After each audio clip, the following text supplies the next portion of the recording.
There are many people in the world who really don't understand what is the great issue between the free world and the communist world. Let them come to Berlin.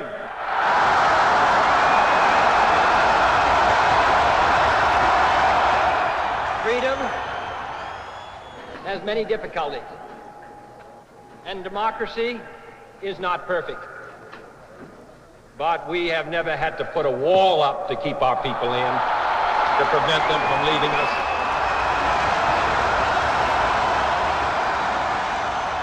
For it is, as your mayor has said, an offense not only against history, but an offense against humanity, separating families, dividing husbands and wives and brothers and sisters, and dividing a people who wish to be joined together.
Regarde, ce n'est pas la sœur de celui dont tu parlais? Si. C'est la femme de Peter. C'est pour elle que le tunnel a été construit.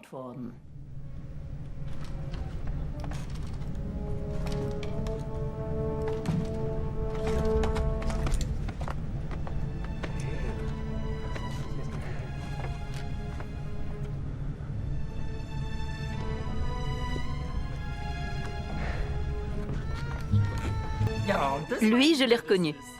De dos. Et là, c'est toi, non?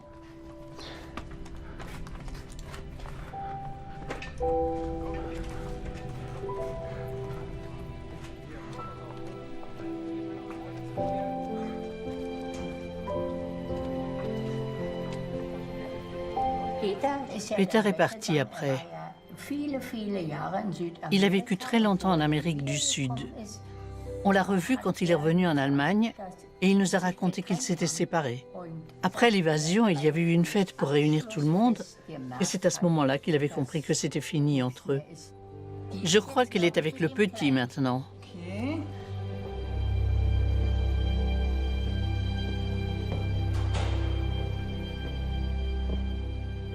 Montre voir.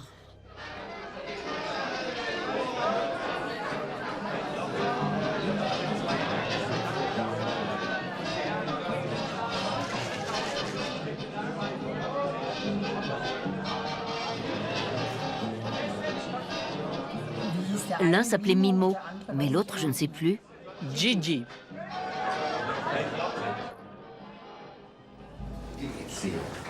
Comment tu vas? Après 40 ans. T'as l'air en forme. Toi aussi. Merci. J'ai quelque chose pour toi. Ah, super. Un cactus?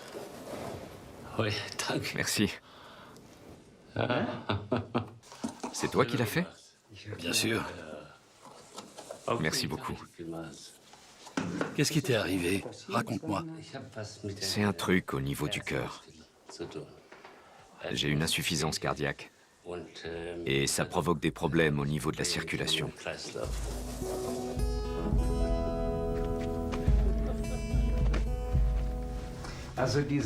Tout a commencé chez nous. Je m'en souviens très bien.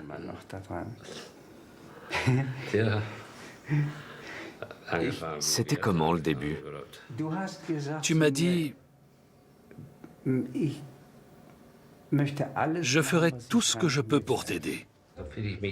On était venu te voir avec Mimo, quelques jours après la construction du mur. Vous habitiez une jolie petite maison.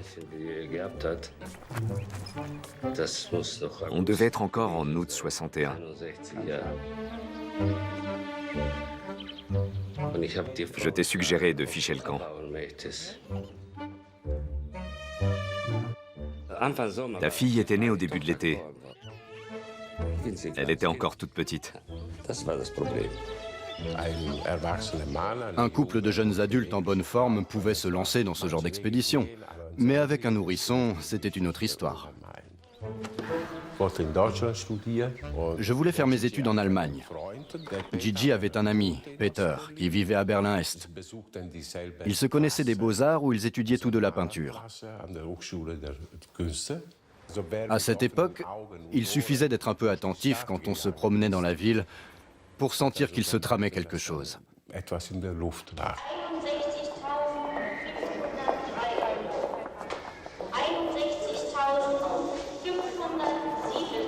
In the late 1950s and early 60s, refugees from East Germany fled to West Berlin by the thousands. So the Cold War became a danger period of ever-increasing tensions that were worldwide. Il se passait quelque chose. Jour après jour, les journaux berlinois faisaient le compte du nombre de personnes qui passaient à l'ouest. 2000, 3000. On n'avait pas besoin d'être un génie en maths pour calculer qu'à ce rythme-là, 1 million d'habitants auraient quitté la RDA à la fin de l'année. Et pas les plus mauvais. Herr Frankfurter Rundschau. Herr Vorsitzender, bedeutet die Bildung einer freien Stadt Ihrer Meinung nach, dass die Staatsgrenze am Brandenburger Tor errichtet wird? Und sind Sie entschlossen, dieser Tatsache mit allen Konsequenzen Rechnung zu tragen? Ich verstehe Ihre Frage so, dass es Menschen in Westdeutschland gibt, die wünschen, dass wir die Bauarbeiter der Hauptstadt der DDR mobilisieren, um eine Mauer aufzurichten, ja? Mir ist nicht bekannt, dass solche Absicht besteht, dass sich die Bauarbeiter in der Hauptstadt hauptsächlich mit Wohnungsbau beschäftigen und ihre Arbeitskraft dafür voll ausgenutzt wird, voll eingesetzt wird. Niemand hat die Absicht, eine Mauer zu errichten. Et un beau jour, c'était un dimanche le 13 août, je ne l'oublierai jamais. On a entendu une annonce à la radio américaine, comme quoi les frontières étaient en train d'être bouclées. In den Nachtstunden des 13. August 1961 wurde die Sektorengrenze geschlossen und fassungslos erfuhren Sonntagsspaziergänger im freien Teil der Stadt, dass Ostberlin abgeriegelt ist. An der Sektorengrenze fahren Panzer auf, bis auf den Millimeter genau an den Rand des kommunistischen Herrschaftsbereichs. Ça semblait assez évident dès le départ que c'était du définitif, conçu pour durer. Ensuite, ils ont déroulé les barbelés.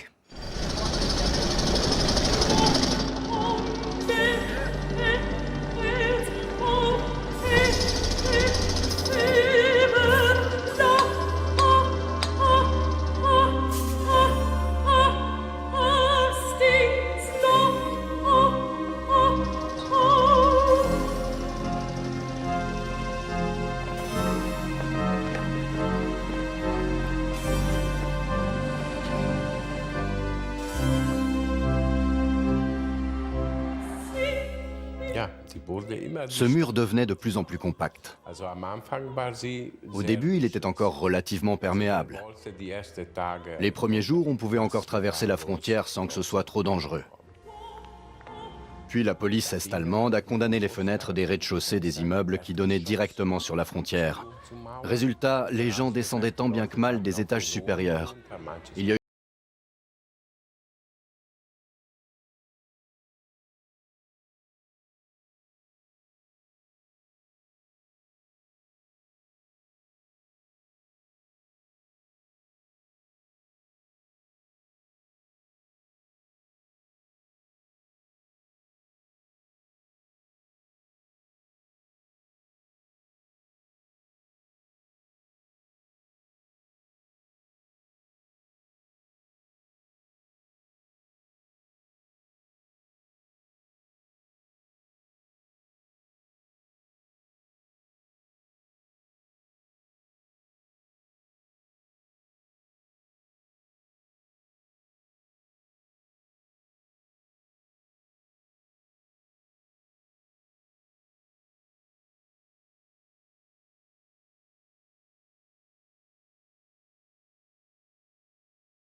Mais Peter était convaincu que Walter Ulbricht n'allait jamais pouvoir maintenir un mur comme ça. I have come by direction of the President of the United States, John F. Kennedy. He wants you to know the pledge to the freedom of West Berlin and to the rights of Western access to Berlin is firm. Der Nervenkrieg in Berlin ist in ein neues Stadium getreten. Die Amerikaner demonstrierten ihre Absicht, die westlichen Rechte in Berlin zu wahren. Und dieser Panzeraufmarsch machte deutlich, wie nah an einem Krieg sich die Ereignisse seit dem 13. August abspielen. Peter pensait que les Allemands de RDA allaient se soulever, et surtout que les États-Unis allaient exercer une telle pression sur la RDA et l'Union soviétique que le mur finirait par être détruit. Il croyait vraiment que la situation deviendrait intenable pour Ulbricht, ce sur quoi il s'est complètement trompé. D'ailleurs, on n'était pas du tout du même avis.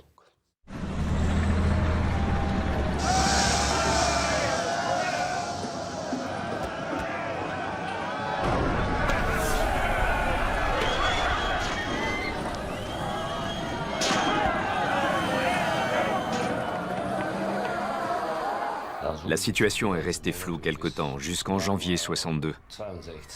Ensuite, le passage est devenu pratiquement impossible. Ils avaient tout fermé. Et là, il a commencé à devenir nerveux, parce qu'il a dû se rendre à l'évidence. Le mur était là pour durer. Il devenait de plus en plus perfectionné et infranchissable. Peter était comme un lion en cage. Pour nous, il était clair que ça ne pouvait pas continuer comme ça, et qu'il fallait vraiment qu'on l'aide. Notre statut d'étranger nous permettait d'aller et venir librement. On passait par le checkpoint Charlie sur la Friedrichstrasse.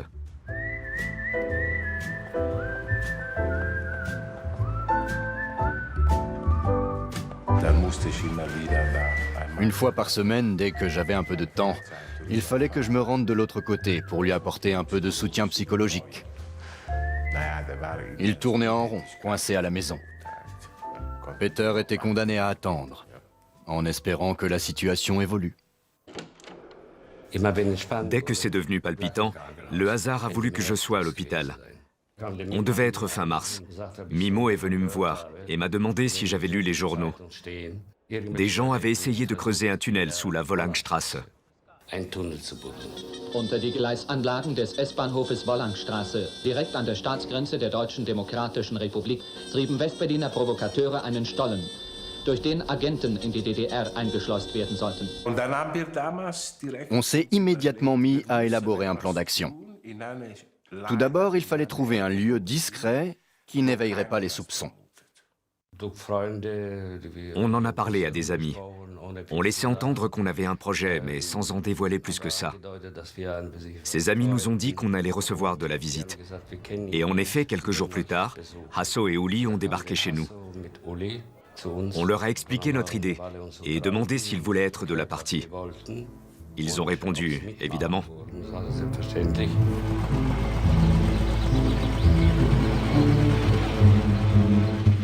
J'étais d'autant plus motivé que j'avais une petite revanche à prendre.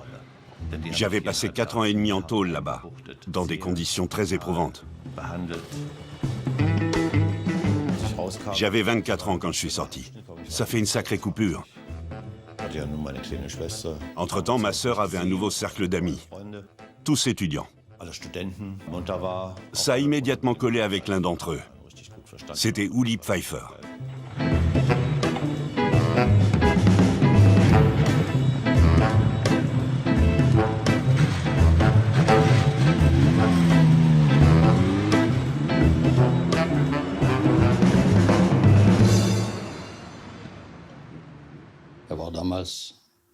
Il avait 23 ans. Il était né en 1935. C'était le grand frère mystérieux dont on ne connaissait que la photo que sa sœur avait chez elle. Quand on avait demandé pourquoi on ne le voyait jamais, elle nous avait simplement dit qu'il était incarcéré, sans plus de précision. Je l'ai finalement rencontré en 1958, quand il est sorti de prison.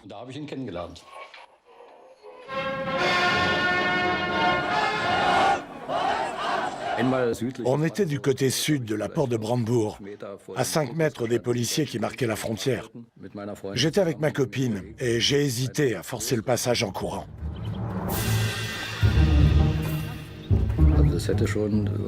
Je pense que ça aurait marché, mais je n'en ai pas eu le courage. On s'est senti complètement impuissant. Puis un jour, à Dresde, j'ai croisé un camarade de fac qui m'a parlé d'un passage par les égouts de Berlin.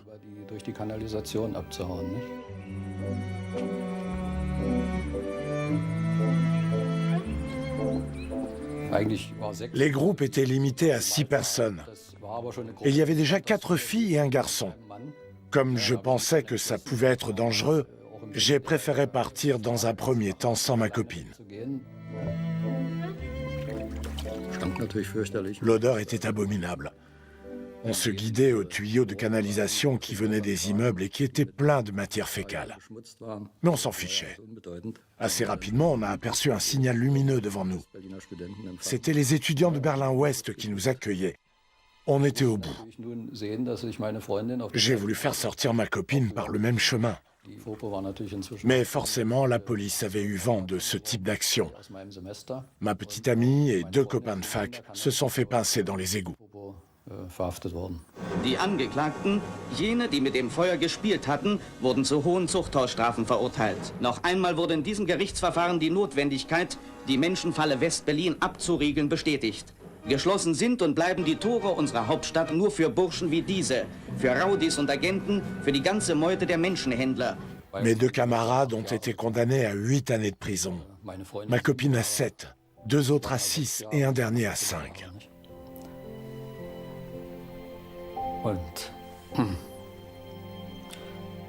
J'ai développé une haine terrible pour ce régime qui condamnait une jeune fille de 22 ans à 7 ans de prison parce qu'elle avait voulu quitter le pays et rejoindre son petit ami.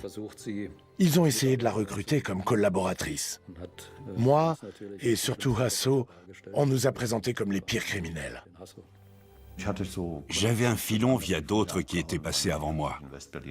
J'ai récupéré un faux passeport avec une photo vaguement ressemblante qui m'a permis de traverser la ligne blanche du checkpoint Charlie.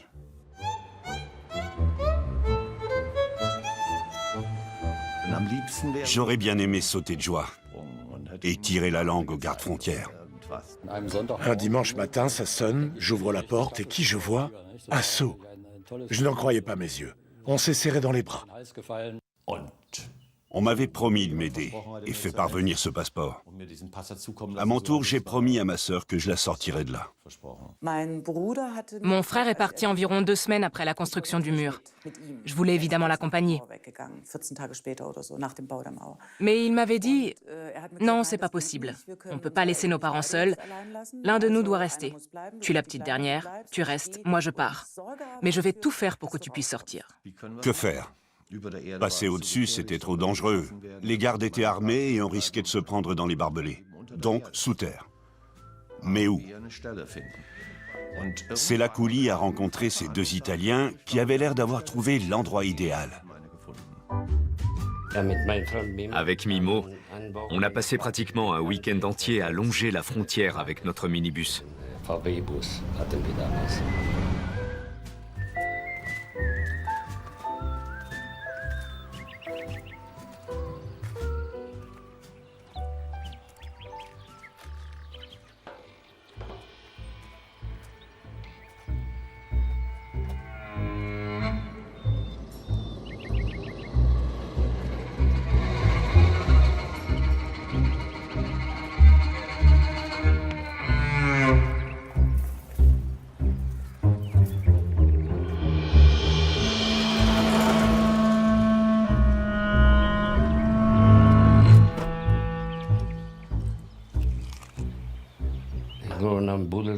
On s'imaginait qu'on allait pouvoir creuser n'importe où. Mais au fur et à mesure, on a découvert le problème de l'eau. Il fallait qu'on trouve des cartes. À Berlin, les nappes phréatiques sont très peu profondes. Certaines se trouvent à 1 mètre de la surface. On ne pouvait pas creuser un tunnel à 50 cm de profondeur pour passer sous le mur. On s'est procuré des cartes au cadastre et on a vu que le quartier de Wedding, lui, était situé sur une petite colline. On a donc décidé de passer par là pour éviter les eaux souterraines. C'est comme ça que nous nous sommes retrouvés dans la Bernauer Straße. C'était le chemin le plus long et le plus difficile.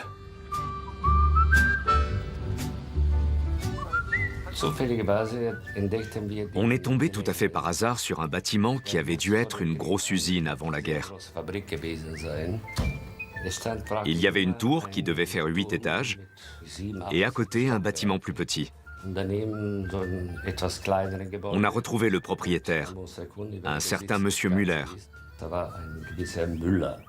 Et on lui a très clairement exposé ce qu'on projetait de faire et qu'on avait besoin de sa cave pour ça. Il nous a répondu « Aucun problème. Mais vous me rangerez la cave quand vous aurez fini. » Et il nous a donné les clés. La bonne surprise, c'est que la cave était complètement dégagée. Le premier obstacle était levé. On savait où commencer à l'ouest. Restait à trouver un débouché à l'est. La première rue de l'autre côté était inaccessible. Elle donnait sur le couloir de la mort, la zone interdite qui précédait le mur. Ensuite venait la Schönholzerstraße et puis la Rheinsberger Straße. On a choisi celle-ci parce qu'on avait rencontré quelqu'un qui y habitait. C'était un Bulgare qui habitait donc tout près du mur. C'était parfait. Sous prétexte de lui rendre visite, on pouvait aller repérer les lieux.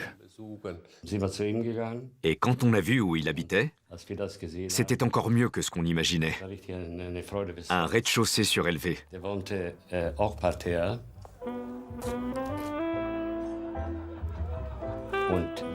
Comme souvent à Berlin, la cave avait des fenêtres, à environ 1 mètre au-dessus du trottoir.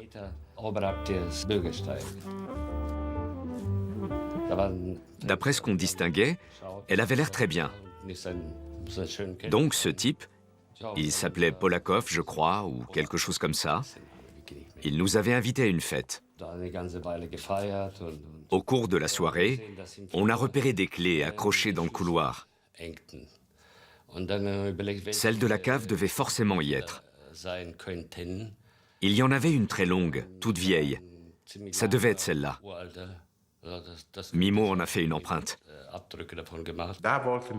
Notre ami bulgare, évidemment, n'était au courant de rien. On avait exploré les moindres recoins de l'immeuble. C'était exactement ce qu'on recherchait, et là, personne n'allait nous soupçonner. On était tellement déterminés et impliqués émotionnellement qu'on s'est lancé dans le projet sans penser à toutes les difficultés qu'on allait rencontrer. On avait calculé une distance de 165 mètres. 165 mètres.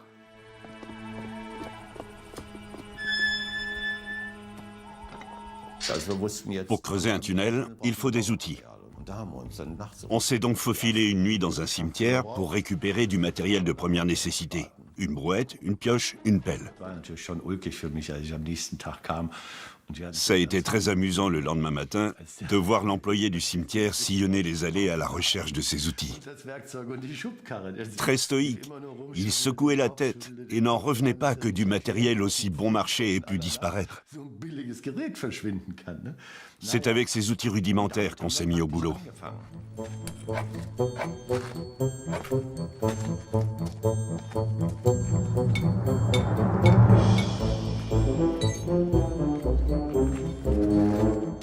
Il fallait d'abord descendre 7 mètres à la verticale, puis continuer tout droit à l'horizontale.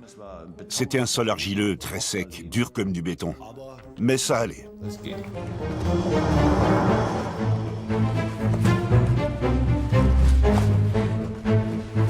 Notre force, c'est qu'on savait pourquoi on était là. Quand ça n'allait pas comme on voulait, quand on se blessait, on lâchait un flot d'injures sur notre ennemi commun. C'était un vrai défouloir. Et on avançait plutôt bien. 20 cm le premier jour, 1 mètre après une semaine, 2 mètres la semaine suivante. On travaillait comme des brutes, sans réfléchir. On était couchés sur le dos et on grattait la terre à la pelle. Et à force de se prendre des grappes de terre sur la figure, on s'est rendu à l'évidence. Il faut étayer.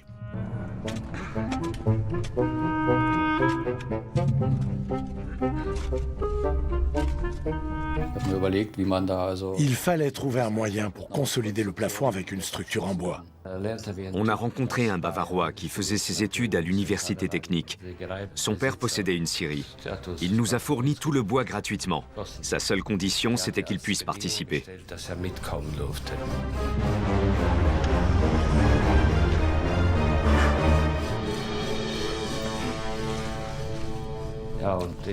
Il a crapahuté dans le tunnel. Et quand il est ressorti, il a enlevé sa veste et qu'est-ce qu'on a vu? Des bâtons de dynamite. On lui a dit qu'il était complètement timbré. En plus de ça, il avait un fusil à double canon. Un fusil à pompe calibre 12. Vous faites des trous dans un mur avec ça. Les bâtons étaient prêts à l'emploi, avec la mèche et tout.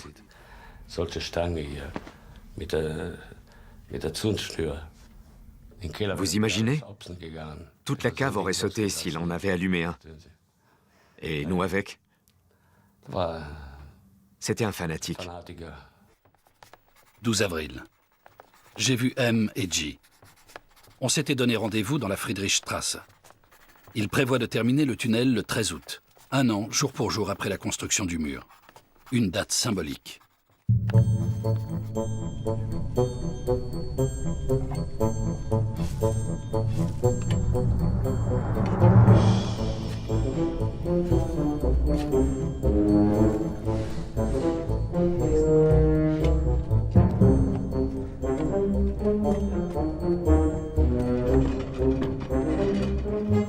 À mesure qu'on avançait, l'évacuation des déblais devenait un vrai problème.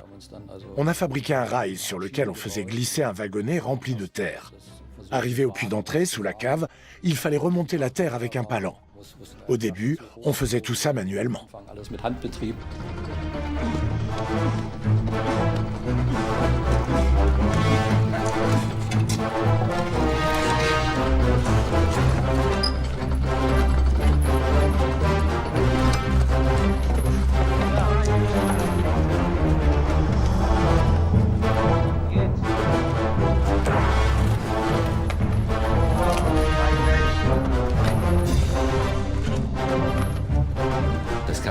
À 4, ce n'était plus possible de tout dégager.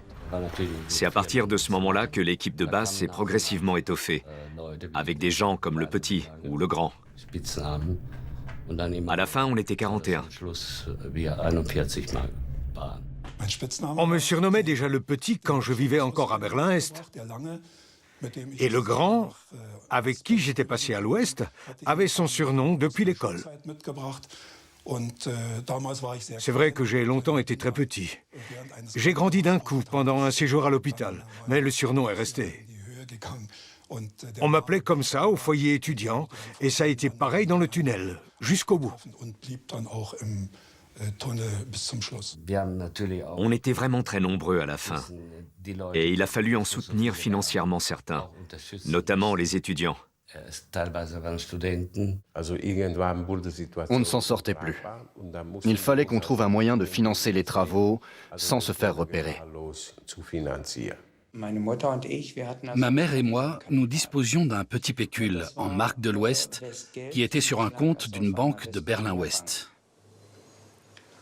On s'est dit que c'était une bonne occasion de le débloquer.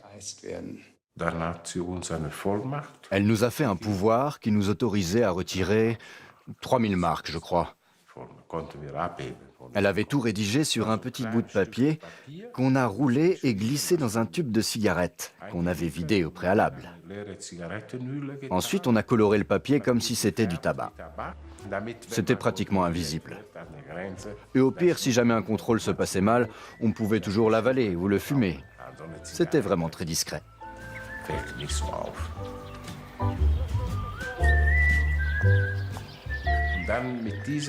De retour chez nous, on est allé à la banque avec notre petite feuille, on a expliqué de quoi il retournait, et le directeur nous a remis la somme sans histoire.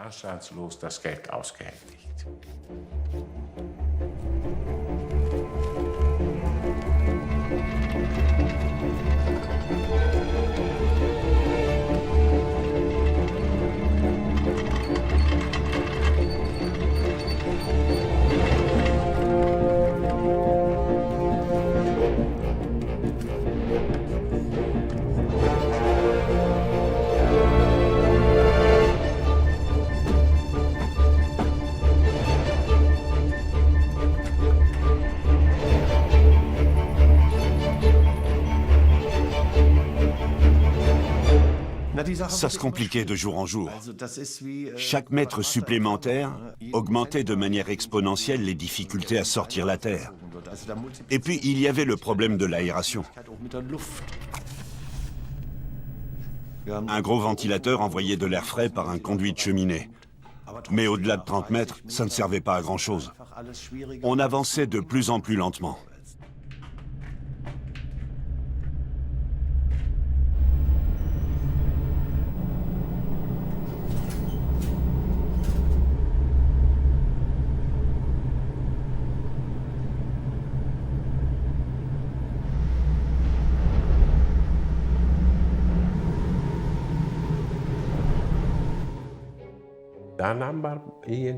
On a appris par hasard qu'il y avait un tournage à Berlin.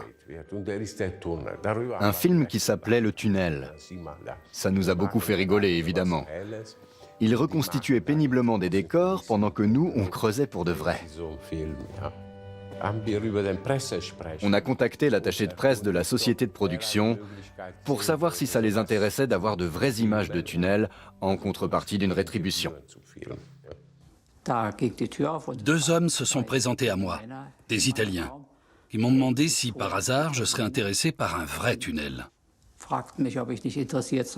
Comment ça, un vrai tunnel, j'ai demandé. Ils m'ont expliqué qu'ils travaillaient sur un projet top secret, mais qu'ils voulaient bien me le montrer si j'étais intéressé. Il est venu avec nous. Le tunnel était déjà entamé, et il a pu tout regarder. On lui a expliqué ce qu'on voulait faire et comment on voulait s'y prendre, mais qu'on manquait d'argent. Pour commencer, il leur fallait des fonds pour acheter le matériel. Nous, on n'avait rien et je n'avais pas les contacts nécessaires. Je me suis donc adressé à un très bon ami à moi, Fritjof Mayer. Je suis allé les voir sur place. Je me suis engagé dans le tunnel et à mi-chemin, j'ai senti la terre vibrer. C'était le tram qui passait juste au-dessus de ma tête, Bernauer Straße. J'ai cru mourir. J'ai eu la peur de ma vie. Il nous a dit, surtout n'en parlez à personne. Donnez-moi votre numéro de téléphone et je vous rappellerai dans quelques jours. Nous avons été approchés par un groupe de jeunes gens de Berlin-Ouest. Ils ont demandé si ça nous intéressait de montrer la construction d'un tunnel. J'ai dit que ça ferait un excellent sujet, mais que je ne voyais pas où ils voulaient en venir. Ils m'ont alors expliqué qu'ils étaient en relation avec des gens de Berlin-Est pour creuser un tunnel, mais qu'il manquait d'argent. Et ils m'ont proposé un marché. On filmait les travaux et on récupérait les droits de diffusion exclusifs en échange d'une participation aux frais. J'ai envoyé un câble au siège de CBS à New York pour leur annoncer le projet. Le soir, à ma grande surprise, j'ai eu un appel des États-Unis dans ma chambre d'hôtel. On me disait que mon patron, Blair Clark, directeur de l'information à CBS, voulait que je me rende au siège de la mission américaine pour communiquer avec lui sur une ligne sécurisée. Pardon? Rien de plus. Je me suis donc habillé et je suis parti. Sur place, je me suis adressé à un soldat posté devant le bâtiment. J'ai dit que mon patron m'avait ordonné de venir ici. Il m'a répondu qu'il était prévenu et m'a emmené dans une pièce avec un bureau et un téléphone. J'ai décroché. Blair était à l'autre bout de la ligne. Et il m'a dit « Dan, j'ai le ministre des Affaires étrangères à côté de moi. Nous voulons que vous laissiez tomber votre projet de film sur le tunnel. » C'était mon patron, je n'allais pas le contredire. Mais je leur ai quand même fait entendre qu'on ne devait pas être les seuls sur le coup. Et que si on refusait, ils iraient voir la concurrence, c'est-à-dire NBC. Il m'a coupé. C'est un ordre. Et voilà comment on a atterri chez NBC. Chez NBC, j'ai négocié avec un certain monsieur Anderson. On a signé un contrat qui stipulait qu'il nous achetait le film pour 50 000 marks. Ça nous a permis de disposer d'une forme de rétribution qui était d'ailleurs amplement méritée. NBC avait réglé nos problèmes financiers. En contrepartie, ils ont été autorisés à filmer les travaux. Ils nous ont envoyé 2 caméramens de Berlin, les frères Demel. Ils sont venus nous chercher en minibus. On ne savait pas où on allait. Et on ne voyait rien parce qu'ils avaient occulté les vitres. Et avant de descendre du véhicule, ils nous ont bandé les yeux. On n'avait aucun moyen de s'orienter. Ils nous ont emmenés dans un bâtiment où, là aussi, toutes les fenêtres étaient masquées. On a atterri dans une pièce qui avait un trou dans le sol. C'est par là qu'on accédait au point de départ du tunnel. Mois après mois, on piochait et on bêchait avec des résultats très variables. Parfois, on avançait de 2 mètres, parfois d'1 demi-mètre. Le sol pouvait être dur comme du béton ou friable avec des couches de sable. Et puis un jour, on a constaté que le plafond goûtait. Le sol était devenu mou comme du beurre.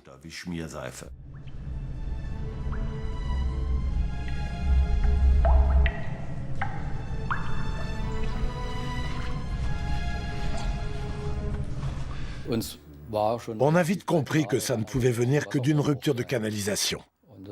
Ça empirait, de jour en jour. Alors on a essayé de pomper.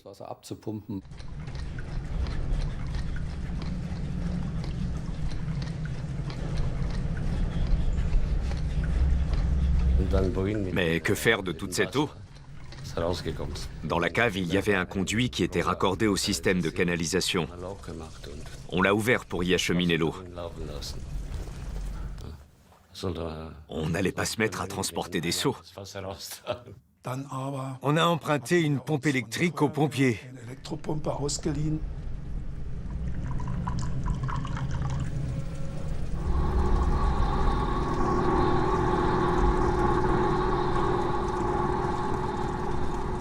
Le problème, c'est que ça n'arrêtait pas de couler. Le plafond se détachait par paquets. Normalement, la hauteur du tunnel était de 90 cm. Et là, on était pratiquement à 1,50 m, tellement ça tombait. On a dû stopper les travaux. Il n'y avait qu'une solution. Couper l'eau Inutile de préciser que ça n'a pas été une mince affaire. Nous sommes allés voir le directeur des services du district de Wedding pour lui expliquer qu'à tel et tel endroit, il y avait une rupture de canalisation sous le trottoir.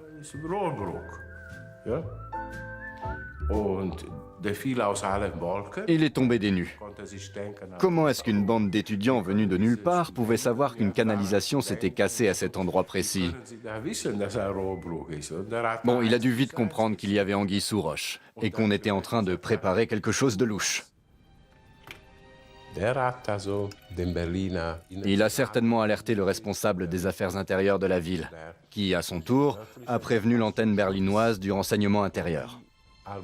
De toute façon, les services de renseignement étaient inféodés à la CIA et devaient déjà être au courant. Peu de temps après, on a reçu un coup de fil au foyer des étudiants. L'homme ne s'est pas présenté. Il nous a simplement dit qu'il savait qu'on avait un problème de canalisation. Il nous a fait comprendre qu'il savait ce qu'on trafiquait. Aux yeux de l'Allemagne de l'Ouest, le mur était illégal. Et on peut difficilement intervenir contre des personnes qui veulent contourner une mesure illégale. Nous étions les représentants de la libre circulation entre l'Est et l'Ouest. Imaginez ce que nous aurions subi si les médias, et notamment la presse de droite, nous avaient simplement soupçonnés d'avoir entravé la liberté de mouvement, et ainsi aider la RDA. Impensable. On nous a dit d'aller voir les Américains.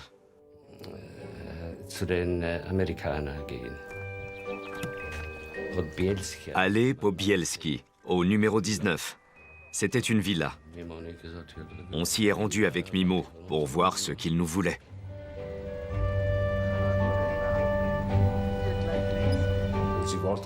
Ils voulaient savoir qui travaillait dans ce tunnel. Nom, prénom, adresse. On leur a évidemment fourni tout ce qu'ils demandaient. Il y a eu des rumeurs, comme quoi nous étions financés par la CIA, qu'ils nous soutenaient, etc. Rien de tout ça n'est vrai.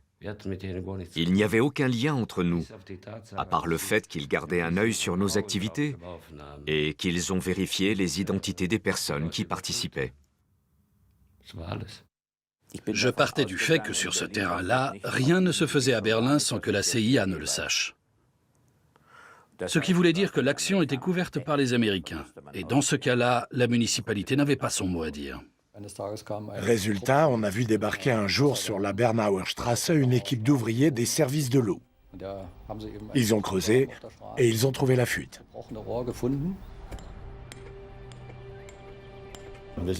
Pendant ce temps, on passait nos journées à remettre en état le tunnel et à pomper l'eau.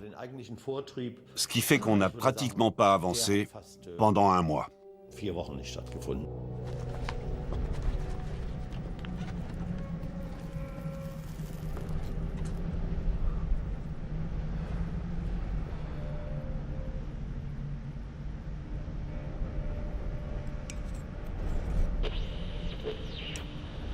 Mr. President, on this occasion of your birthday, Marilyn Monroe.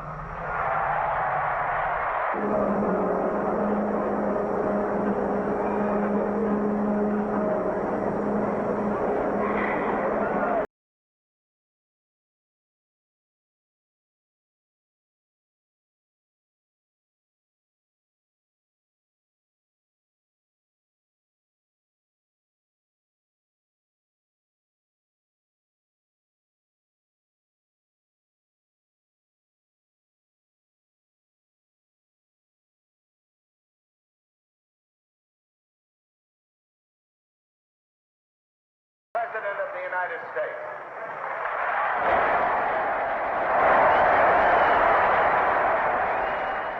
7 juillet. La rupture de canalisation a été réparée, mais ça n'avance quand même pas. Ils attendent. Je passe mes nuits allongées dans mon lit à essayer de calculer où ils en sont. La date du 13 août n'est plus du tout d'actualité. Ils ont repoussé la jonction d'1 mois. Je n'en peux plus d'attendre.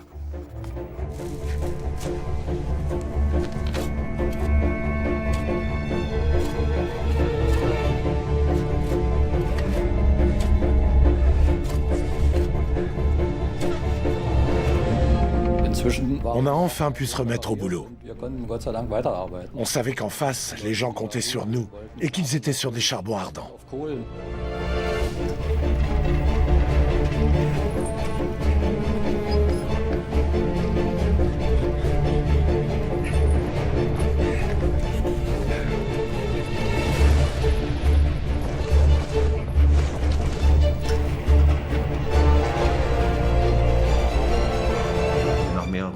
On creusait depuis quelques mois déjà, quand un soir, vers minuit, on a entendu des bruits dans la cour. C'était louche, il n'y avait jamais personne. On a pensé à des cambrioleurs, mais en regardant discrètement, on n'a repéré qu'une seule personne. Ça n'avait pas de sens. Alors on a ouvert la porte d'un coup, on l'a attrapé et on l'a embarqué dans notre trou. L'inconnu nous a expliqué qu'il avait entendu parler du tunnel et qu'il voulait participer parce que sa fiancée était à Berlin-Est. C'était Klaus. Ils étaient abasourdis. Je leur ai simplement expliqué ce que je voulais. Aller chercher ma femme et mes 2 enfants. On était consternés. Nous qui pensions être tranquilles dans notre cour d'usine, et voilà qu'un type atterrissait quasi directement dans notre cave. On était convaincus qu'on nous avait dénoncés. Comme on le prenait pour un mouchard, on a décidé de demander de l'aide à la police politique. Quand ils m'ont amené à l'aéroport, je pensais qu'on allait me renvoyer. Ça voulait dire qu'ils avaient des relations incroyables. On l'a emmené à la police en disant qu'on avait attrapé un espion. Ils m'ont cuisiné, à 3-4. Ils me posaient des questions sur tout, l'un après l'autre. J'avais la tête qui tournait.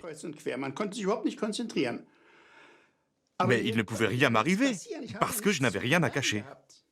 On n'avait aucune preuve, évidemment. Les policiers nous ont dit de nous débrouiller, qu'ils n'avaient rien à lui reprocher. Ils m'ont relâché. Mais seulement le lendemain, après quelques heures au poste. Et moi, qu'est-ce que j'ai fait? Direction le tunnel, illico presto. On s'est jeté sur lui et on l'a attaché avec des menottes, je crois, ou quelque chose de ce genre. Mimo était dans son dos et nous faisait des signes, avec un sourire, pour qu'on le balance dans le trou. Il faut dire qu'on était vraiment persuadés qu'il travaillait pour la Stasi. Je lui ai dit, si tu veux retrouver ta femme et tes enfants, il va falloir nous convaincre. Alors, je leur ai raconté mon histoire.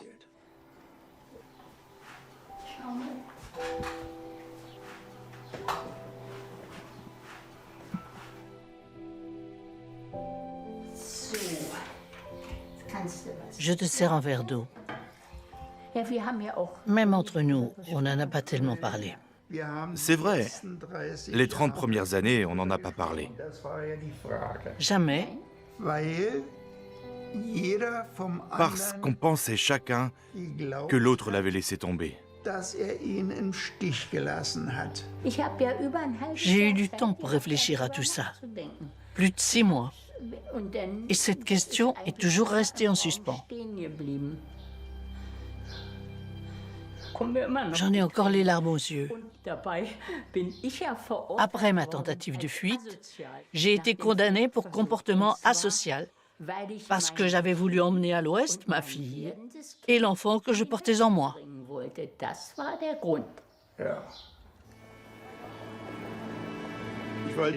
Je voulais quitter la RDA avec mon épouse, mais il fallait faire vite. Ils bouchaient les trous les uns après les autres. On n'avait pratiquement rien sur nous. En réalité, on a foncé tête baissée. On avait juste une paire de couches pour le change, un biberon, et c'est tout. Évidemment, ça n'a pas raté. Un garde-frontière avec baïonnette au canon nous a barré la route et demandé nos papiers. Pendant que Klaus montrait nos papiers, j'essayais de croiser son regard pour savoir ce qu'on devait faire. Mais il était absorbé par le garde-frontière et répétait sans cesse « Rendez-nous nos papiers, nous allons rentrer ». J'attendais un signe de sa part. Le soldat était tout petit, j'étais convaincu qu'on pouvait le maîtriser facilement et filer. On était tellement proche du but. Je leur ai dit de se tenir à carreau, parce qu'ils allaient s'en prendre une. Et là, sans qu'ils aient eu le temps de dire ouf, je les ai assommés tous les deux. J'ai couru vers le grillage, persuadé que mon épouse me suivait. J'ai écarté les barbelés et j'ai plongé la tête la première de l'autre côté. Ça s'est passé en quelques secondes. Un instant plus tôt, il y avait eu 5 coups de feu. J'ai entendu les 5 coups de feu, des cris. Un soldat s'est planté devant moi. « Vous êtes de mèche ? Eh bien, allez voir. Il a mordu la poussière. Vous l'avez bien cherché avec vos conneries. » Une fois de l'autre côté, je me suis retourné. Mais aucune trace de mon épouse. Nulle part. On s'était mis d'accord qu'elle devait toujours rester derrière moi, quoi qu'il arrive. On s'attendait à ce qu'il me tire dessus. Mais ça nous paraissait impensable qu'il puisse tirer sur une femme avec un bébé.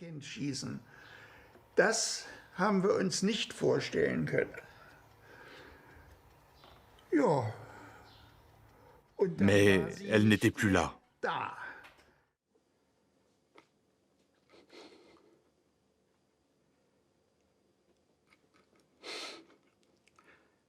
Et je me suis effondré. J'ai compris ce qui s'était passé. Avec beaucoup de retard. Rien n'était vrai.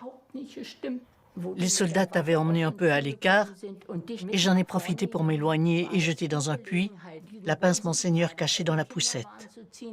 Comme ça, ils n'allaient rien trouver de compromettant et ils seraient obligés de nous laisser rentrer à la maison. Et c'est là qu'il y a eu les tirs et les cris. Je ne comprenais pas comment ils avaient fait pour me rater. Mon procès a eu lieu le 14 novembre, en public. C'était une parodie, un procès-spectacle, comme on disait. Le procureur a déclaré que j'avais failli déclencher une guerre mondiale parce que j'avais essayé de violer la frontière et provoquer une fusillade. Ils m'ont démoli, c'était effroyable. Ils l'ont condamnée à 10 mois de tôle, en sachant très bien qu'elle était enceinte. Mon enfant a été placé dans un foyer à Friedrichshain, Tunnelstrasse numéro 39. Elle est sortie de prison un peu plus tôt que prévu, et j'ai immédiatement réfléchi à tous les moyens possibles et imaginables pour la faire venir. Tous. Je savais qu'il existait un tunnel par lequel elle pourrait passer. J'ai mesuré mon tour de taille qui avait pris des proportions démesurées. Je serais resté coincé. Après la naissance d'Uwe, on avait convenu d'un rendez-vous pour qu'il puisse admirer son beau fiston. Il était posté de l'autre côté du mur avec des jumelles à 150 ou 200 mètres à vol d'oiseau. Moi, j'avais les yeux tellement embués de larmes que je distinguais tout juste les contours et ses gestes qui m'indiquaient que c'était bien lui. Tu m'écrivais parfois 2 lettres par jour pour tout me raconter. En réalité, je ne perdais pas une miette de ta vie. Les soldats du mur le prenaient pour un espion. Je savais qu'il creusait sous la Heidelbergstrasse, qui était très proche. Depuis, j'ai évidemment appris qu'il y avait des tunnels un peu partout, que des gens s'affairaient dans tous les coins, mais à l'époque, je pensais qu'il n'y avait que toi pour faire ça. Et puis, un matin, j'ai entendu à la radio qu'un boucher de 26 ans avait été tué à Berlin-Est en sortant d'un tunnel sur la Heidelbergstrasse. Tout correspondait. La rue, la profession, l'âge. Mais 1 heure plus tard, j'ai appris qu'il s'agissait de Heinz Jerscha. Il y a d'ailleurs une plaque commémorative à l'endroit où il a été abattu. J'avais beau leur raconter mon histoire pour la énième fois, ils ne me croyaient pas. Heureusement, le tunnel était déjà très avancé quand il est venu nous trouver.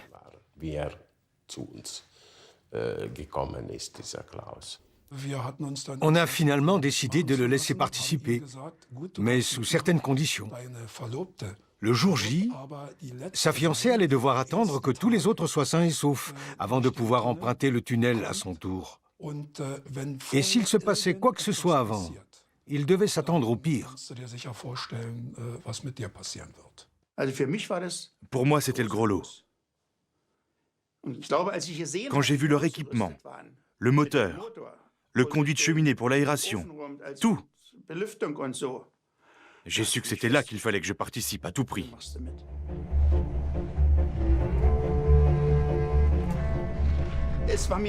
Mais je n'ai jamais réussi à établir la moindre relation de confiance. Ça faisait mal, parce qu'à chaque wagonnet de terre qu'on sortait, j'étais aussi content que les autres, sinon plus. Et je mettais souvent les bouchées doubles. Au lieu de faire 8 heures, j'en faisais 16.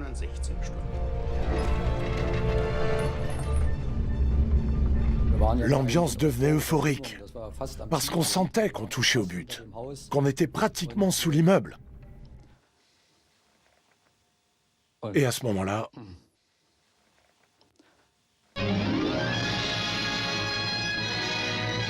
When will the Berlin problem be solved? Another youth has been shot dead trying to escape from the eastern sector. 18-year-old Peter Fechter suffered the same fate and was left to bleed to death on the wire.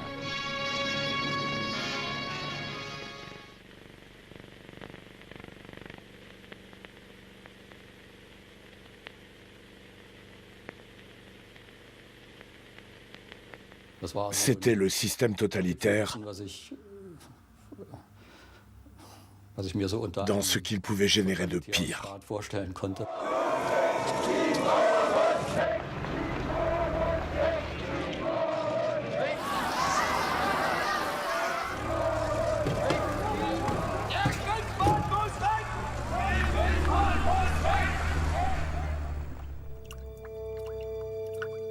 Et puis un jour, le plafond s'est remis à goûter.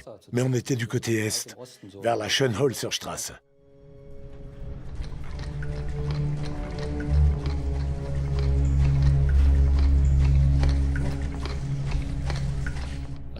Le tunnel se remplissait lentement d'eau. Il nous restait 30 mètres. C'était infaisable. On allait mourir noyés bien avant d'arriver. Il a fallu prendre une décision rapidement.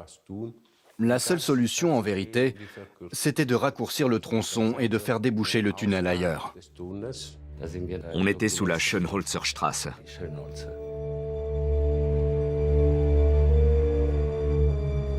Pour la première fois, on s'est donc intéressé d'un peu plus près à la Schönholzerstraße.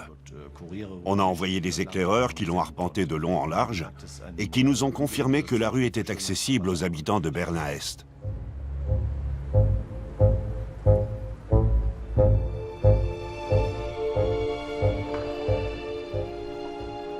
Et Uli a refait un levé topographique. À chaque étape, on déterminait la ligne droite jusqu'au milieu d'un immeuble.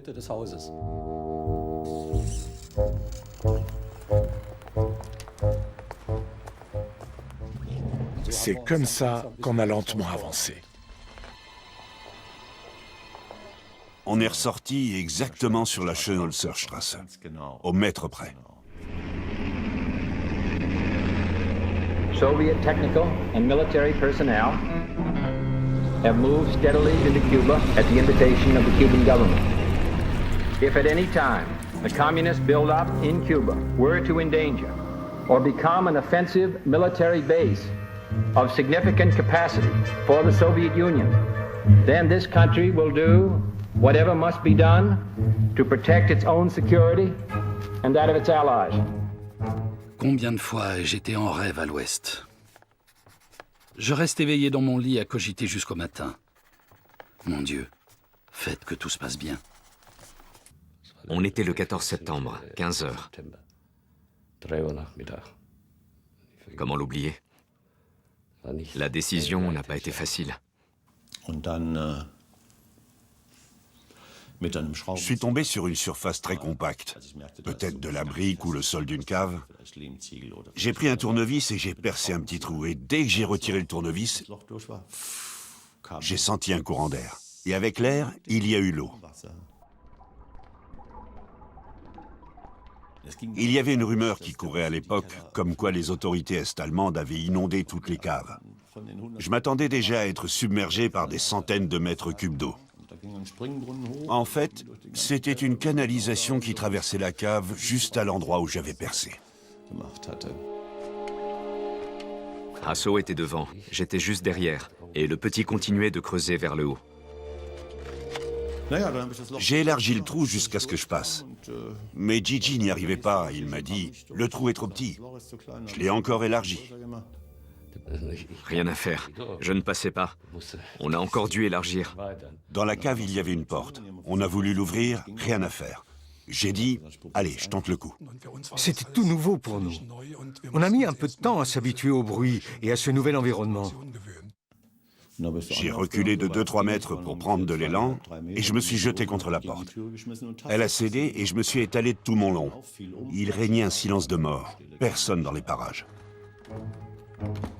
On a forcé une deuxième porte et j'ai enfin aperçu la porte d'entrée de la cave. J'ai pris le téléphone et j'ai annoncé « Ok, c'est parti ». Le problème, c'est qu'on n'était pas sûr du numéro de l'immeuble. Alors, le petit est sorti dans la rue. Je m'étais bien sali en perçant le trou vers la cave. J'étais complètement crotté, des pieds à la tête. Je suis sorti comme ça de l'immeuble. J'ai rapidement levé la tête. J'ai vu le numéro 7 et je suis vite rentré. L'adresse a été transmise par téléphone à la Brunnenstraße, où était posté l'un des nôtres.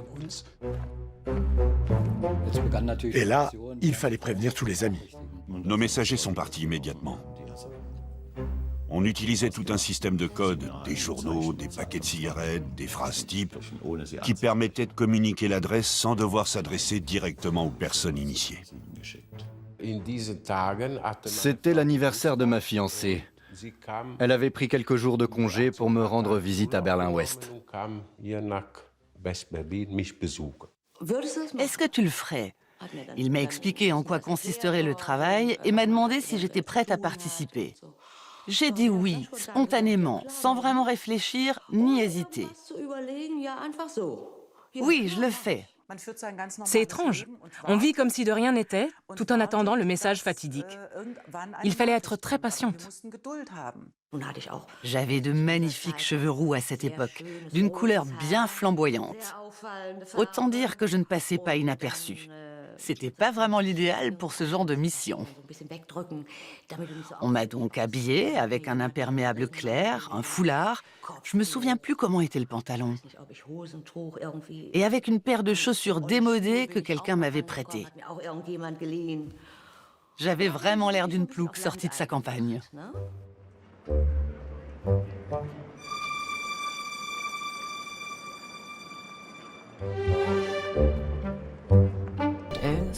Hélène nous avait communiqué l'adresse d'un bistrot dans lequel on devait s'installer. Elle était censée arriver, on ne savait pas quand. Elle devait acheter une boîte d'allumettes au comptoir et ressortir. Pour nous, c'était le signal qu'on pouvait lui emboîter le pas 5 minutes après et nous rendre à l'adresse qu'elle nous avait donnée. Je suis immédiatement allé chez ma mère. Je lui ai dit de s'habiller, qu'on allait à un anniversaire et qu'elle ne devait emporter que le strict minimum, ses papiers. J'ai mis une paire de caleçons longs, histoire de ne pas avoir trop froid en prison si je me faisais arrêter. Et nous avons quitté notre petite maison. J'ai jeté les clés. Nous avons pris le métro jusqu'à Alexanderplatz, où nous nous sommes installés dans un bistrot. C'était un vendredi, le jour de paye des ouvriers qui en profitent pour aller boire un verre après le boulot. Le bistrot était donc rempli d'ouvriers attablés devant leur bière quand on a débarqué en famille. C'était incongru. Pour en rajouter une couche, à croire qu'on tenait vraiment à se faire remarquer, il y avait une seconde famille. C'était la sœur de Hasso, avec son mari et ses filles. Si on voyait un drap blanc suspendu à la fenêtre, on pouvait rentrer dans l'immeuble. Si le drap était rouge, ça signifiait qu'il y avait eu un couac et qu'il fallait qu'on passe devant sans s'arrêter. Le drap était blanc. On était affreusement tendus. On ne savait pas du tout quand Hélène allait arriver. Je suis entrée dans le bistrot. Comme convenu, j'avais glissé sous mon bras droit un exemplaire du Berliner Zeitung que j'avais plié de manière à ce que le nom soit bien visible. J'avais pour mission d'acheter des allumettes. En entrant, j'ai discrètement regardé autour de moi et j'ai vite repéré des visages tournés vers la porte. Je sentais leurs yeux rivés sur moi. J'imagine qu'ils avaient dû immédiatement repérer le journal. C'était le signal qu'ils attendaient. Ils savaient que si une inconnue entrait, faisait ci et ça, puis repartait, ça signifiait pour eux qu'ils pouvaient se mettre en route vers la liberté. En partant, je me suis même permis de faire un petit signe de la tête à l'autre famille. Je les ai regardés et je leur ai dit « au revoir ». Ils ont tout de suite compris. Je leur ai répondu en insistant bien « au revoir ». Ce vendredi 14 septembre, dans l'après-midi, une dame a sonné chez moi. J'ai ouvert la porte et elle est allée directement à la cuisine où elle a posé une photo de notre fille Kerstin sur la table. C'était le signal. Mon mari avait écrit sur la photo « Courage ». J'étais restée en contact avec d'autres détenus, notamment une fille qui était exactement dans la même situation que moi. Quand je lui ai parlé du plan, elle avait dit oui tout de suite parce qu'elle n'avait plus rien à perdre. Nous sommes allés au terminus de la ligne 70, mais le tram avait déraillé. Nous avons dû faire 15 stations à pied avec 2 poussettes, ma petite Kerstin et sa petite Rita.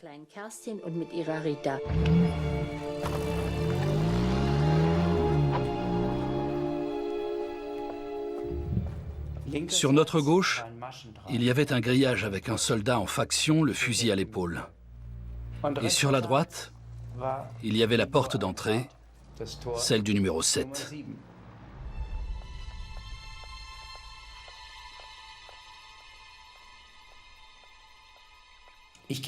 Je suis allé à l'entrée de la cave. J'ai actionné plusieurs fois la poignée de la porte. Rien. Le calme plat. On a entendu des bruits de l'autre côté de la porte. Des gens qui n'étaient visiblement pas très à l'aise. Ils chuchotaient, allaient et venaient. L'un de nous a fini par saisir la poignée. Et la porte s'est ouverte d'un coup vers l'intérieur, comme par magie. Je me suis retrouvé nez à nez avec un type à grosse barbe noire et une arme à la main. Je lui ai dit... Voilà ce que j'appelle des artisans sérieux. Les gens devaient donner le mot de passe. Ils pénétraient dans le couloir en parlant du cuirassé Potemkin d'Eisenstein. C'étaient les mots-clés qui confirmaient qu'ils étaient bien des nôtres. On nous a fait entrer dans la cave où il y avait plusieurs hommes qui nous ont conduits à un trou. On s'est glissé dedans et on a atterri dans le tunnel. Il y avait déjà pas mal d'eau. Il n'était pas très haut et il fallait avancer sur les genoux. Tous les quelques mètres, il y avait quelqu'un posté sur le côté pour nous aider. Je n'arrivais pas à porter mon enfant.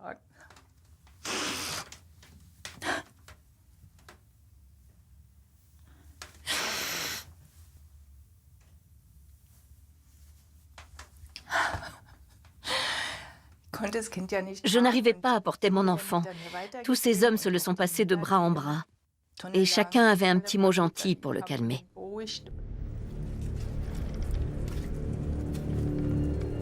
Vers 1h30 du matin, Peter Demel, le caméraman, et son frère Klaus, l'éclairagiste, m'ont apporté la bobine. J'ai regardé le négatif, c'était du 16 mm, et j'ai vécu le moment le plus fort de toute ma carrière. On voit ce trou éclairé par un spot.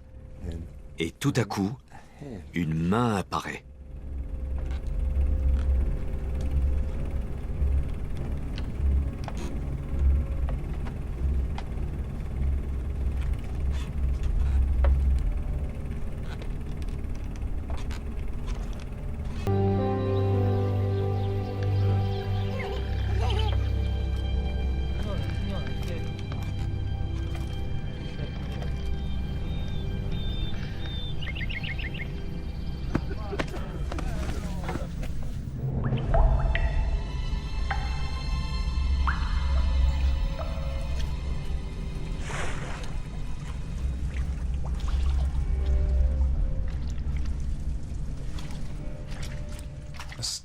À peine 5 minutes plus tard, le groupe suivant était déjà là.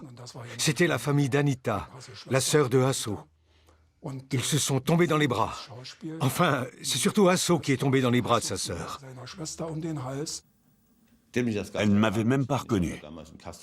J'avais juré de ne plus me raser jusqu'à ce qu'on soit à nouveau réunis, à la Fidel Castro qui refusait de se raser tant que sa révolution n'était pas achevée. Elle a eu un peu peur, mais elle m'a reconnu à mes yeux. Je l'ai tirée à l'intérieur, j'ai attrapé la petite, Anita s'est glissée dans le trou et j'ai fait suivre la miss. Pour les gens, le passage du tunnel a été une épreuve terrible. Ils se retrouvaient dans une espèce de tube étroit, sombre, vaguement éclairé par quelques lampes de fortune et dans 20 à 30 cm d'eau. Certains étaient tellement terrifiés qu'ils refusaient de continuer. Il fallait vraiment être à bout et vouloir ficher le camp à tout prix pour plonger comme ça dans l'inconnu. Vous deviez vous glisser dans un trou dont on ne distinguait pas le fond. Vous étiez réceptionné par quelqu'un qui vous glissait quelques mots d'encouragement avant de vous presser de déguerpir parce qu'il fallait libérer la place pour les suivants.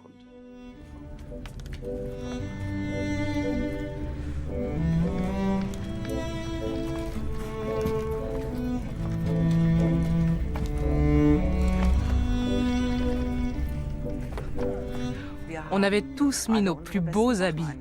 Je portais ma robe de mariage. C'était la pièce la plus belle et la plus chère que je possédais. C'était une robe de chez Dior, assez courte, noire. Au pied, j'avais des escarpins blancs à talons. Vous pouvez imaginer à quoi je ressemblais à l'arrivée. À force de ramper sur les genoux dans la boue, mes genoux saignaient tellement, ils étaient éraflés, mes bas étaient en lambeaux, mes jolis escarpins blancs étaient recouverts de boue, ma robe déchirée.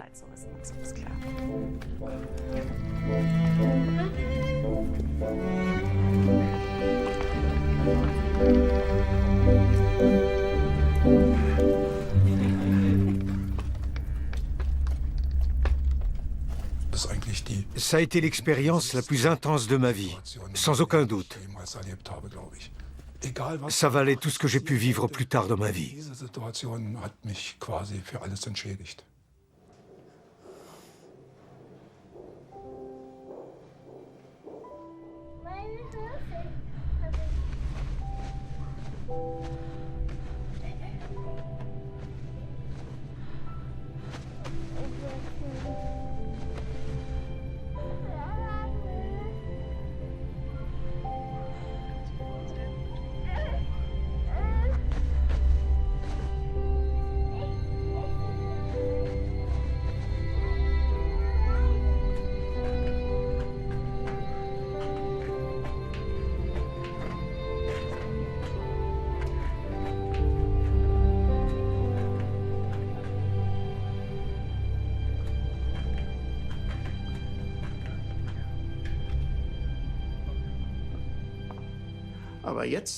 Le stress montait parce qu'on était pris par le temps.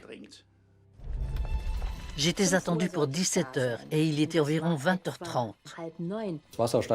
L'eau était montée à 40 cm, c'est-à-dire que la moitié du tunnel à peu près était sous l'eau. À la fin de la journée, on était capable de juger, selon les bruits et les mouvements que faisaient les gens, s'il s'agissait de candidats au départ ou de simples habitants de l'immeuble.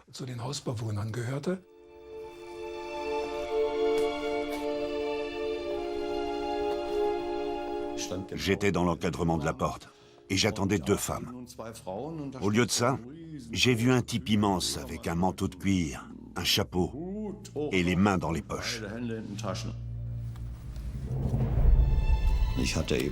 J'avais un pistolet, mais je ne connaissais rien aux armes. Je n'avais pas fait l'armée. Ce qui fait que j'avais mon doigt non pas sur la détente, mais sur le pontet, la boucle de métal de sécurité. Il a lentement sorti les mains de ses poches. J'ai eu tellement peur que j'ai, je crois, appuyé par réflexe. Je crois qu'on s'est tous figés. En me voyant avec ma barbe et mon arme, il a reculé et levé les bras. Et là, j'ai aperçu les 2 femmes. On leur a vite fait signe de descendre les escaliers. Nerveux et inexpérimenté comme je l'étais, j'aurais pu le tuer, sans le vouloir.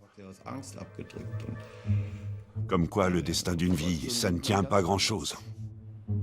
En principe, je suis une personne hyper ponctuelle.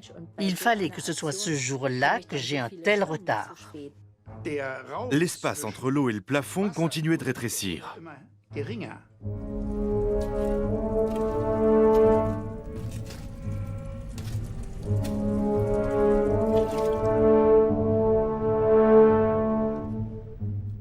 Il me restait quelques immeubles à passer.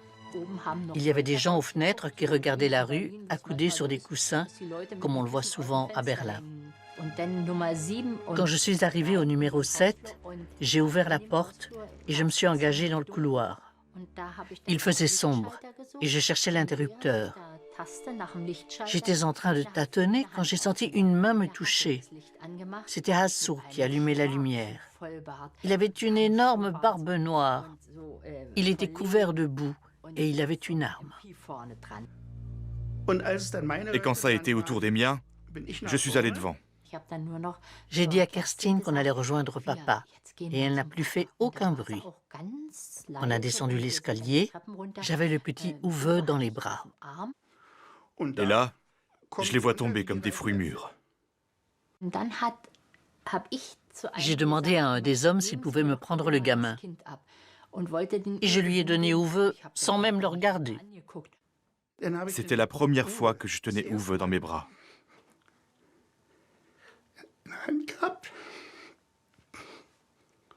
Il avait 4 mois. Derrière moi, j'ai entendu Doris, qui n'avait vu que des photos de Klaus, me dire « Mais c'est Klaus, non ?» J'ai regardé le monsieur, j'ai regardé ses pieds et j'ai dit « Ben oui, c'est lui », mais j'étais incapable de me réjouir. Tout ce que je voulais, c'était m'arracher de ce trou sale. Elle a vu mes pieds nus et elle a dit « Oui, c'est lui ». Et on est parti dans le tunnel.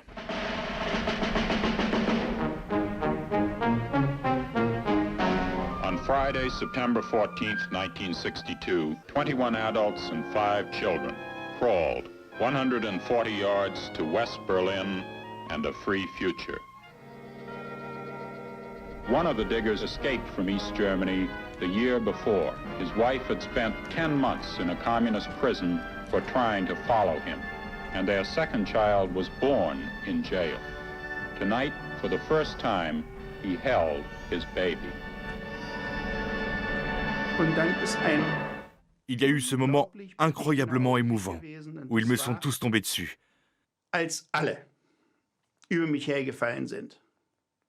Comme la première fois, sauf que cette fois-ci, c'était de bonheur.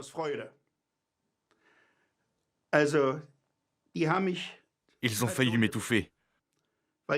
J'avais enfin prouvé que je n'étais pas un mouchard, que mes intentions avaient été sincères et sans arrière-pensée.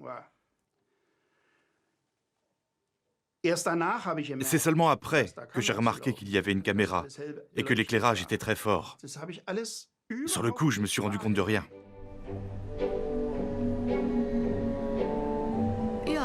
J'ai pris le chemin du retour. Ils avaient bien insisté, les consignes étaient claires. Dès que tu auras fait ce qu'il y a à faire, tu ne traînes pas. Tu files à la station Friedrichstraße et tu prends directement le premier métro pour entrer. Je vais donc dans le métro. Tout allait bien, jusqu'à ce que je sois installée et que le train démarre. Et là, ça m'est tombé dessus. J'avais les jambes qui flageolaient, d'un coup et sans raison, puisque tout s'était bien passé. Mais rien que de penser qu'ils auraient pu me démasquer et m'envoyer dans une prison de RDA, ça m'a complètement ébranlée.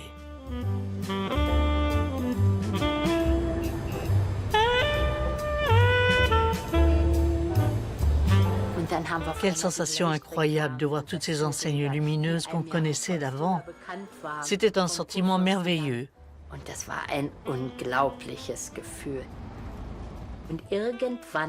Vers minuit et demi, quelqu'un a reçu un coup de fil du tunnel qui nous annonçait qu'il bouclait tout.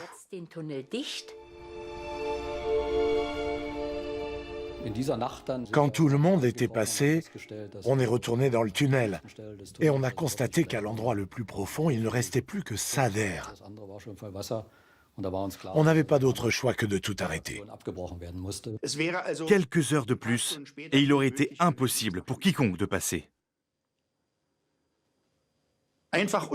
À moins d'être équipé d'un scaphandre. C'était d'autant plus frustrant que la police, en face, ne s'était strictement rendu compte de rien. C'est uniquement ce fichu dégât des eaux qui nous a forcés à mettre fin à l'opération. Durch einen selbstgebauten Tunnel gelangten am vergangenen Wochenende Bewohner aus Dresden, der Mark Brandenburg und Ostberlin in den freien Teil unserer Stadt. Es war die größte Massenflucht seit der Errichtung der Mauer.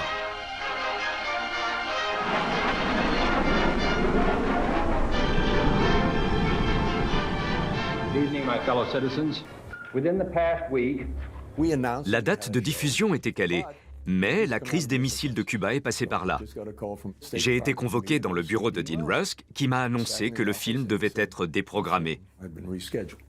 J'ai menacé de démissionner, mais il n'y avait rien à faire. Et ils ont fait pression sur NBC pour que la diffusion soit repoussée.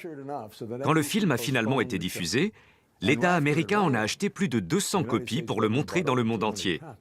C'est devenu un outil de diplomatie culturelle, alors qu'au départ, ils ne voulaient même pas le montrer. Certains étaient en colère parce qu'on ne les avait pas prévenus avant. Il n'avait jamais été question de gagner de l'argent avec ce tunnel, ou d'en faire un film, réalisé par les Américains en plus. On est complètement tombé des nues quand on a appris ça. Et autant dire que ça a provoqué pas mal de remous au sein de l'équipe. Je me souviens notamment d'un type qui a fait tout un scandale alors qu'on avait dû le voir 2 ou 3 fois. À l'entendre, il avait creusé le tunnel à lui tout seul, et on lui avait joué un sale tour. Et les deux Italiens, Mimo et Gigi, ils se sont évanouis dans la nature. Au moment où l'aventure a pris fin, les problèmes du quotidien sont revenus. La parenthèse enchantée s'est refermée. D'après moi, c'est un schéma récurrent de l'histoire de l'humanité. On avance ensemble comme une nuée d'oiseaux migrateurs qui restent parfaitement unis et coordonnés jusqu'à ce qu'ils atteignent le sud. Et après, le groupe se désagrège. Les uns et les autres ont plus ou moins repris leur vie d'avant. Dans mon cas, ça s'est traduit par le fait que ma famille a volé en éclats. Nous avons tous été conviés à une sorte de grande fête d'adieu pour clore notre aventure. Les conversations tournaient évidemment autour du tunnel. On avait envie de connaître l'histoire de A à Z. La soirée était déjà bien avancée quand, je ne sais pourquoi, j'ai déclaré que j'allais chanter une chanson.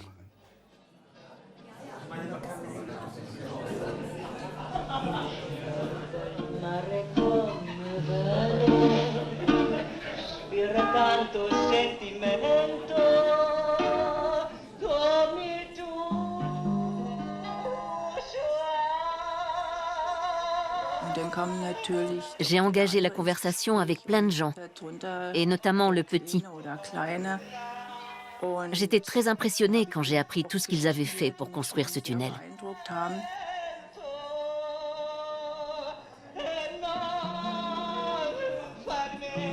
Peter chantait terriblement mal.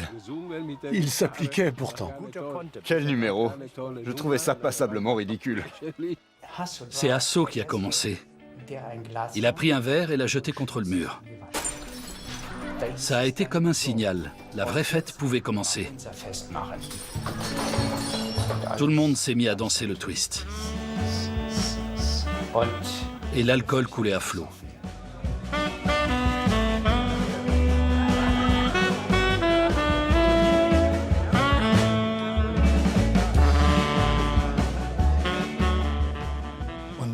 Je me suis beaucoup appliqué à apprendre le twist à Evelyn. Je ne savais pas comment ça se dansait. Le petit m'encourageait. « Mais si, tu vas voir !» Alors on a dansé.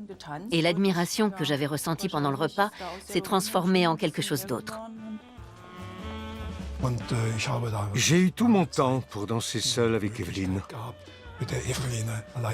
Il n'y avait aucune trace de Peter sur la piste de danse.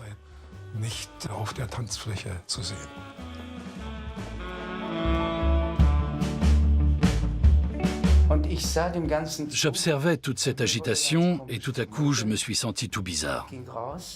Je suis sorti, le bruit s'est atténué, j'étais tout seul.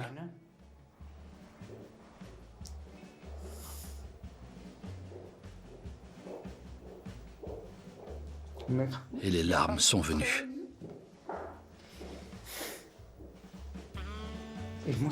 Je ne savais pas exactement pourquoi je me suis mis à pleurer d'un coup.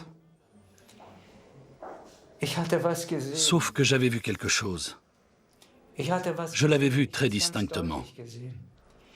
J'avais vu qu'Evelyn dansait le twist avec ce type, le petit, pendant que tout autour, les autres se déchaînaient et faisaient les fous.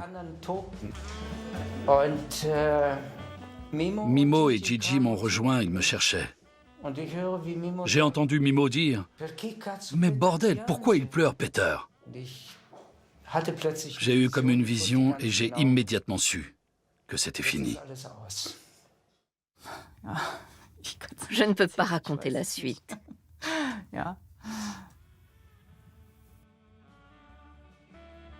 La fin de l'histoire, c'est qu'on s'est mariés.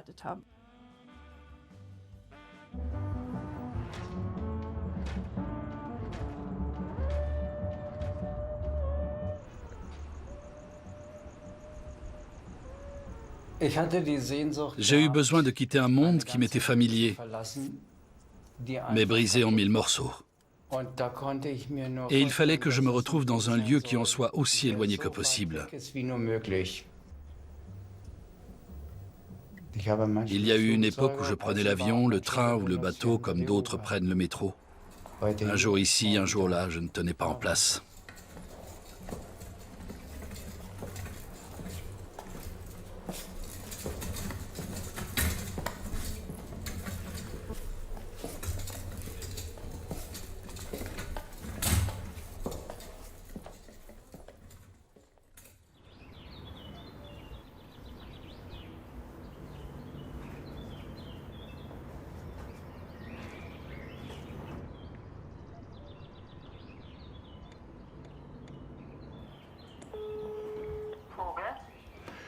Bonjour, Madame Vogel. Je suis Hasso Herschel. J'aurais aimé parler à Peter. Sur bon numéro? Oui. Un instant, s'il vous plaît. Je vous en prie. Allô? Salut, Peter. Je crois que tu sais déjà qui est au bout du fil. C'est moi, oui, Hasso Herschel. Tu me remets? Oui, oui. Alors voilà. Ceux qui sont encore là de la bande, on n'est plus si nombreux, on voulait t'inviter à nous retrouver chez moi à la campagne. Il y aurait Uli, Ellen, les Stürmer, le petit, chacun viendrait avec ses enfants. Et je me suis souvenu que tu avais aussi une petite fille qui avait exactement l'âge de ma nièce. Tu pourrais l'emmener. Avec plaisir, si je suis toujours là. Oui, c'est un peu la question pour nous tous. Ça te fait quel âge maintenant? 85 ans. On a presque le même âge, non? S'il te plaît, j'en ai 83. Tu sais, à nos âges, à 2 ans près...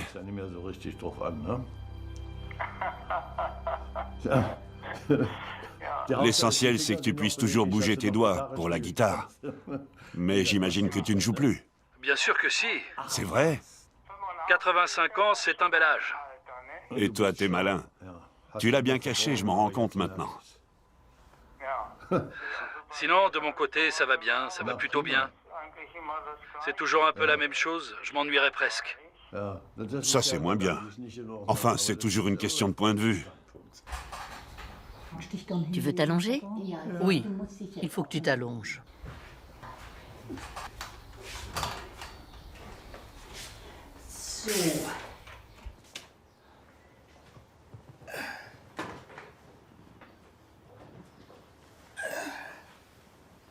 Regarde.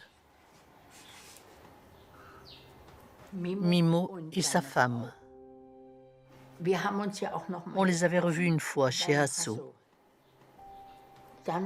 Il est mort après.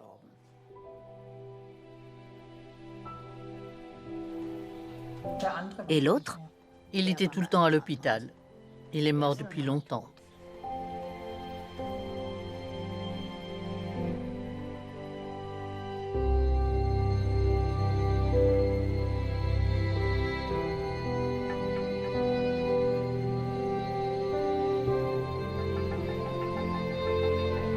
All free men, wherever they may live, are citizens of Berlin.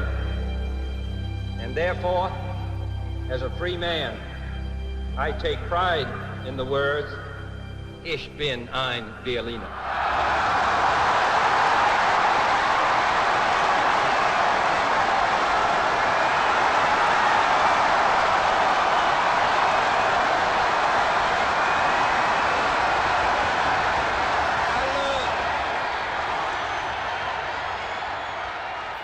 Die Mauer wird in 50 und auch in 100 Jahren noch bestehen bleiben. Berlin wird leben und die Mauer wird fallen. Ab heute ist es für jeden DDR-Bürger möglich, ohne besonderen Anlass oder Verwandtschaftsverhältnis in die BRD, nach West-Berlin und ins übrige Ausland zu reisen. Das Erste, was ich Ihnen allen zurufen will, ist ein herzlicher Gruß all Ihrer Mitbürgerinnen und Mitbürger aus der Bundesrepublik Deutschland. In wenigen Stunden tritt die Deutsche Demokratische Republik der Bundesrepublik Deutschland bei. Zu danken haben wir heute aber vor allem jenen Deutschen, die in der DDR den Mut aufbrachten, sich gegen Unterdrückung und Willkür zu erheben.